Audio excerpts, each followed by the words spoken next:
एक बार फिर से आप सभी का स्वागत है। हम अध्ययन कर रहे हैं नीति वचन की पुस्तक का और उसके तीसरे अध्याय का। और अभी हमने यहाँ पर सुलेमान की कुछ सलाहों को देखा, जो हम जवानों को, जो जवान हैं, जो अपने कार्य को शुरू कर रहे हैं या अपने करियर में वो निरंतर आगे बढ़ रहे हैं, उन्हें अपने जीवन में वो लागू करना होगा।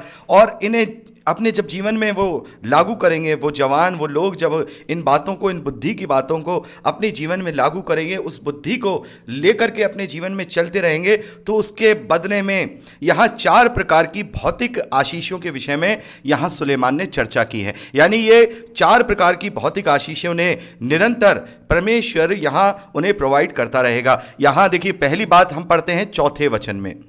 चौथे वचन में यहां लिखा है, मैं तीसरे वचन से ही पढ़ना चाहूंगा। कृपा और सच्चाई तुझसे अलग ना होने पाए, वरन उनको अपने गले का हार बनाना और अपनी हृदय रूपी पट्टियों पर लिखना। यानी बुद्धि को लेकर के चलना, बुद्धि की बातों को लेकर चलना, परमेश्वर के भय को, परमेश्वर की योजनाओं को अपने जीवन में लेकर के चलेंगे और उसके ग्रहण योग्य जीवन को अगर हम अपने करियर में लेकर चलेंगे, तो चौथे वचन में यहां पर लिखा है, तो तू परमेश्वर और मनुष्य दोनों का अनुग्रह पाएगा, तू अति बुद्धिमान होगा।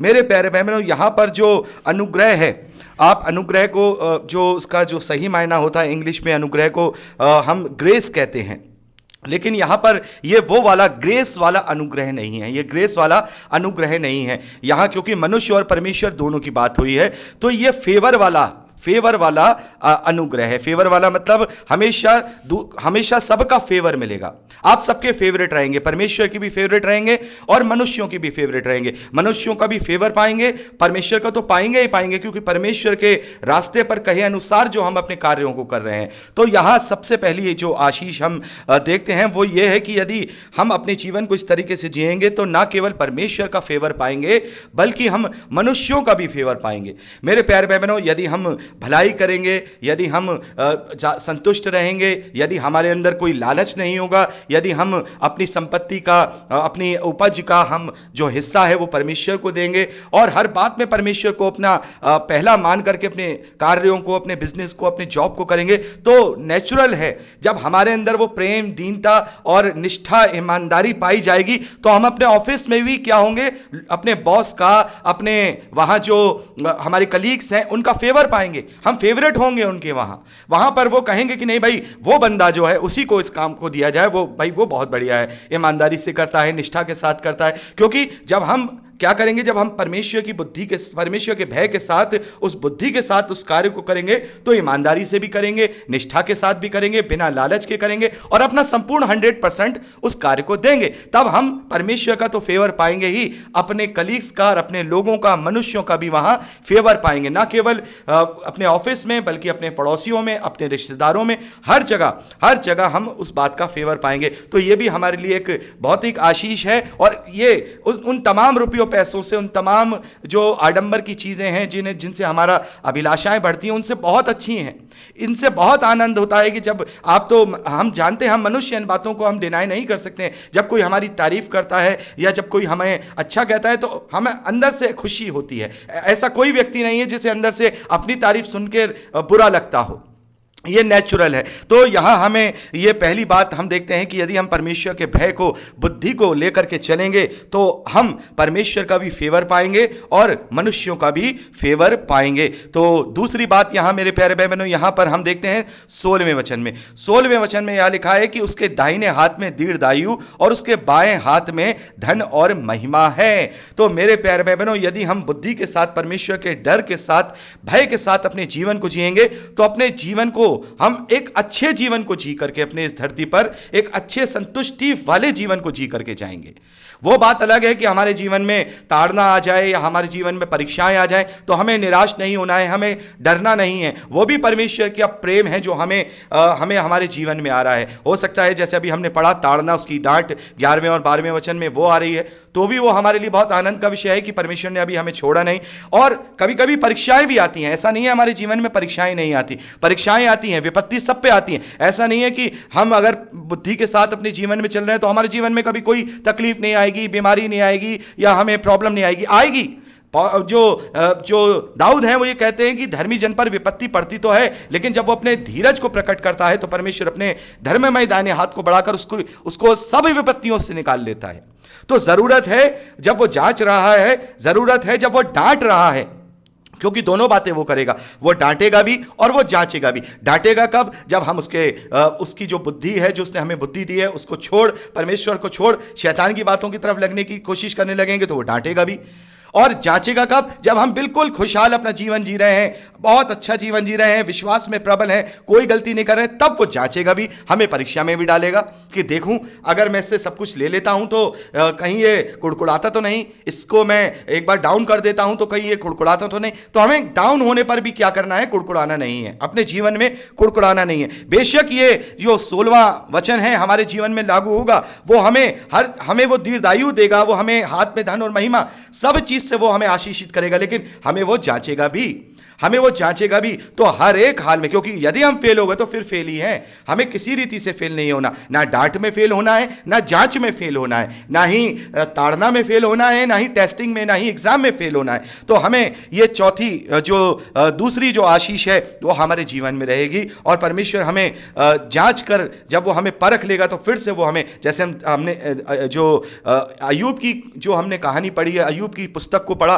कि कैसे परमेश्वर ने उसे जांचा, परमेश्वर ने परीक्षा में डाला और फिर दुगनी आशीष, दुगनी भौतिक आशीषों से उसको आशीषित कर दिया है। तो ये सारी चीजें भी हमें देखनी होंगी। मेरे प्यारे भाई बहनों, आज आप लोग सोच रहे होंगे कि ब्रदर जेम्स कैसी बातें कर रहे हैं, हमेशा आत्मिक बातें करते थे, आज फिजिकल बातें कर रहे हैं। तो मैं ये नहीं कह रहा हूं कि ये आत्मिक बातें नहीं होंगी, वो तो है ही, हमारी फर्स्ट प्रायोरिटी है, लेकिन ये भी एक जीवन का एक सार है कि परमेश्वर अपने लोगों को संभालता है।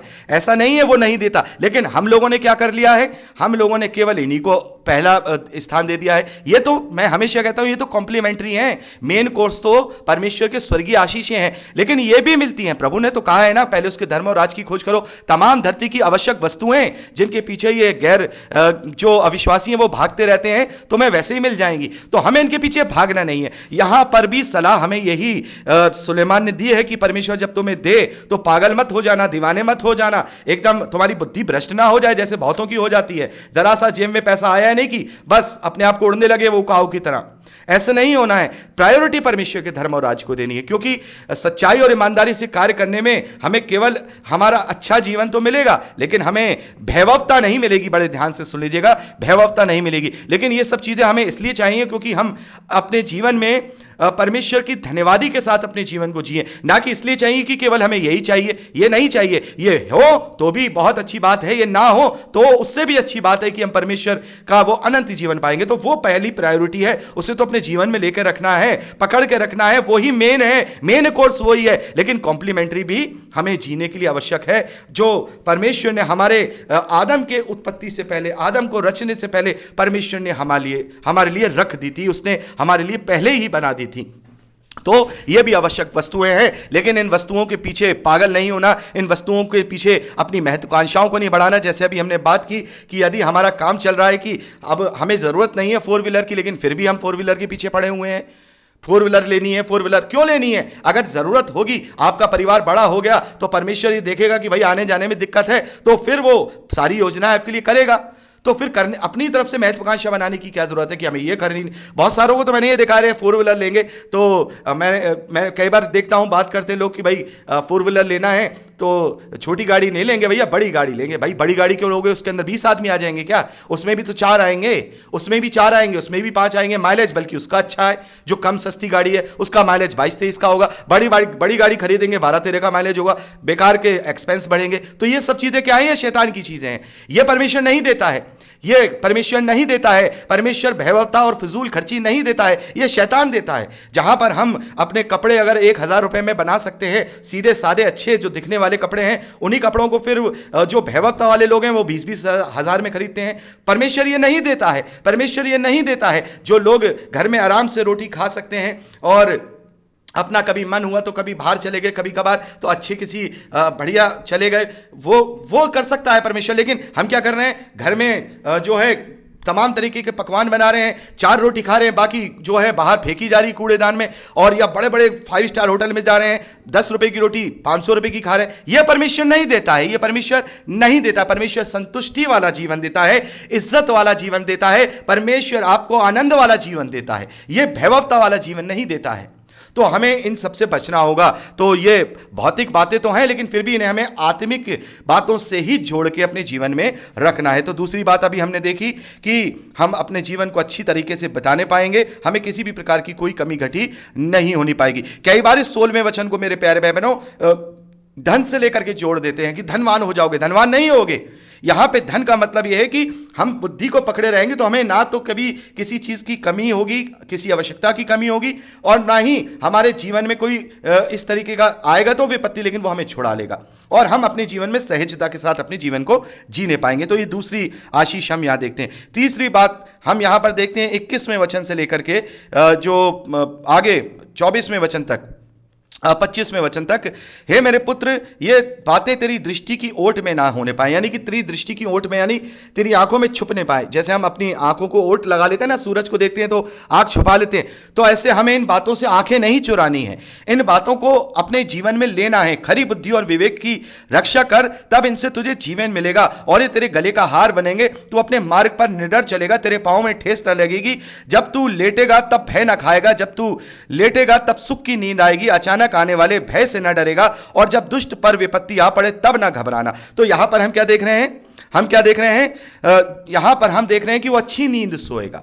मेरे प्यारे भाई बहनों, जो संतुष्टि लोग होते हैं ना, संतुष्ट लोग होते हैं, उन्हें बहुत अच्छी नींद आती है। चाहे उनके पास उनके बैंक बैलेंस में लाखों रुपया हो ना हो, भले ही उनके बैंक बैलेंस में इतना पैसा हो कि उन्हें इतना मालूम हो कि हमें अगले 2 दिन तक खाना मिल जाएगा, तो भी वो बड़ी अच्छी नींद सोते हैं, संतुष्टि के साथ नींद सोते हैं। तो अगर हम बुद्धि के साथ, परमेश्वर के भय के साथ अपने जीवन में चलते हैं तो फिर हमें नींद ना आने की परेशानी नहीं होने वाली है, और परमेश्वर की ओर से अच्छी नींद हमें और बिना भय का जीवन हमें मिलेगा। ये तीसरी जो आशीष है, भौतिक आशीष है, वो हमें परमेश्वर के भय के साथ इस जीवन में मिलती है कि हमें किसी भी प्रकार की कोई भी भय नहीं रहता। बहुत सारे लोग होते हैं ना, रात को 1-1 बजे उठ जाते हैं, प्लानिंग करने लगते हैं, कल क्या करूंगा, परसों क्या करूंगा, अरे वो होगा, ये चीज है, वो चीज। क्यों? क्योंकि उन्हें भरोसा ही नहीं परमेश्वर पर। अगर उन्हें भरोसा है परमेश्वर पर तो आराम से सो। प्रभु कहते हैं ना कि कौन है तुम में से चिंता करके अपनी आयु का एक क्षण भी बढ़ा सकता है। तो सारी बातें उस पर डाल दो ना, वो तो सबकी चिंता करता है। तो जो लोग परमेश्वर के डर के साथ, परमेश्वर के भय के साथ, बुद्धि के साथ अपने जीवन को जीते हैं, वो बहुत संतुष्टि वाली नींद को जीते हैं। उन्हें कोई फिक्र नहीं होती, कल की फिक्र करेगा परमेश्वर, कल की फिक्र करेगा परमेश्वर, हमें फिक्र करने की जरूरत नहीं है। आज के लिए तेरा है शुक्र, बस यही सोच हमारी होनी चाहिए। बाकी सब परमेश्वर अपने आप में संभाल लेगा, और वो इस तरीके से संभालेगा कि हमारा यह जीवन भी संभले और इसके द्वारा अनंत जीवन भी हमें मिलने पाए, उसके हम भागी होने पाए। तो ये तीसरी आशीष यहां हम इस प्रकार से देखते हैं। चौथी आशीष मेरे प्यारे भाई बहनों, लास्ट यहां 33वें वचन से लेकर 35वें वचन तक हम देखते हैं। यहां पर लिखा है, दुष्ट के घर पर यहोवा का श्राप और धर्मियों के वास स्थान पर उसकी आशीष होती है। ठट्टा करने वालों से वह निश्चित ठट्टा करता है और दीनों पर अनुग्रह करता है। बुद्धिमान महिमा को पाएंगे और मूर्खों की बढ़ती अपमानी की ही होगी। तो मेरे प्यारे भाई बहनों, जो लोग परमेश्वर का भय रखते हैं, उनके वास स्थान पर परमेश्वर की आशीष होती है। आशीष कैसी? धन दौलत वाली आशीष नहीं, संतुष्टि वाली आशीष। धन दौलत वाली आशीष नहीं, संतुष्टि वाली आशीष, इज्जत वाली आशीष। उनके घर में प्रेम पाया जाएगा, क्लेश नहीं पाया जाएगा। उनके घर में शांति पाई जाएगी, उनके घर में आनंद पाया जाएगा, उनके घर में संतुष्टि पाई जाएगी। यह परमेश्वर की आशीष होती है। 2 घरों को आप कंपेयर कर लीजिए। एक घर में बहुत पैसा है, रुपया है, सब कुछ है, लेकिन घर में रोज कलेश की लड़ाई की आवाज आ रही है। कभी बेटा बाप से लड़ रहा है, माँ जो है बेटी से लड़ रही है, पिता जो है पुत्र से लड़ रहा है, बीवी अपने पति से लड़ रही है, सास बहू से लड़ रही है। कलेश ही कलेश, कलेश ही कलेश। तो ये भले ही करोड़ों अरबों रुपया क्यों ना हो, सोना चांदी से लदे क्यों ना हो, सोने चांदी की थाली में खाते क्यों ना हो, लेकिन आपस में प्रेम नहीं, आपस में इज्जत नहीं, और घर में क्लेश है, तो वो आशीष नहीं होती। आशीष वो होती है कि केवल अगर घर में जितने लोग हैं उतनी उनके भरपेट रोटी बनाई गई है, घर में खाना बनाया गया है, और सब मिलकर एक टेबल पर एक जगह बैठ करके एक दूसरे को परोस करके खाना खा रहे हैं, प्रभु की मृत्यु, उसके गाड़े जाने, उसके जी उठने को याद कर रहे हैं, हैं, परमेश्वर को धन्यवाद देकर के रोटी तोड़ रहे हैं, जो बच्चे हैं वो अपने माता पिता की इज्जत कर रहे हैं, पत्नी अपने पति से प्रेम कर रही है, पति अपनी पत्नी से ऐसे प्रेम कर रहा है जैसे मसीह ने अपनी कलीसिया से प्रेम किया। हर एक चीज वहां पर हो रही है, उनके घर में प्रेम है, शांति है, आनंद है, किसी भी प्रकार की कोई हाय तौबा नहीं है। यह वो आशीष होती है मेरे प्यारे भाई बहनों, जिसमें धन तो बहुतायत से नहीं होता, लेकिन परमेश्वर का स्वर्गीय धन बहुतायत से होता है। आशीष वो है जब हम घर में शांति के साथ एक दूसरे से प्रेम से बैठ करके बातें करते हैं। बहुत सारे घरों में तो यह भी नहीं पता होता कि बेटा कहां गया है, कब आया, किस जगह गया, बेटी कहां थी, किससे मिली, कब गई, कहां आई, कुछ नहीं पता। हफ्तों एक दूसरे की शक्ल नहीं देखते, क्योंकि सुबह बेटी जल्दी चली जाती है तो बाप रात को लेट आए हैं तो सुबह वो लेट उठते हैं, और जब वो अपने ऑफिस चले गए तो जब बेटी लौट के आई तो बेटी को जल्दी सोना था, तो क्योंकि जल्दी उठी थी तो बाप लेट आए तो एक दूसरे से मिल नहीं पाए। ऐसा पति पत्नियों में भी होता है। तो आशीषित वो हैं जो अपने परिवार में खुशी के साथ, आनंद के साथ, परमेश्वर के धन्यवादी के साथ रोटी को तोड़ते हैं। तो मेरे प्यारे भाई बहनों, इस तीसरे अध्याय को मैंने आपको बहुत ही एक्सप्लेनेशन के साथ यहां आपको यह समझाया है, सिखाया है, ताकि जब कभी हम अपने जीवन में भौतिक आशीषों को गेन करने के लिए, भौतिक वस्तुओं को गेन करने के लिए अपने जीवन में प्रयास करें, तब इन बातों का जरूर ध्यान रखें। 5 सलाहें हमने देखी और 4 प्रकार की हमने आशीषें यहां हमने देखी हैं। तो यहां इस प्रकार से हमने तीसरे अध्याय का अध्ययन कंप्लीट किया है, और आगे हमें अच्छे से हम स्किप करने पाए, इसलिए मैंने यहां पहले ही इसको डिटेल से अध्ययन कर दिया है, ताकि बहुत सारी बातें आगे हम स्किप कर सकेंगे। तो मेरे प्यारे भाई बहनों, यहां हमने तीसरे अध्याय को कंप्लीट किया। अब चौथे अध्याय से आगे का अध्ययन अगली रिकॉर्डिंग में करेंगे। प्रभु आपको आशीष दे।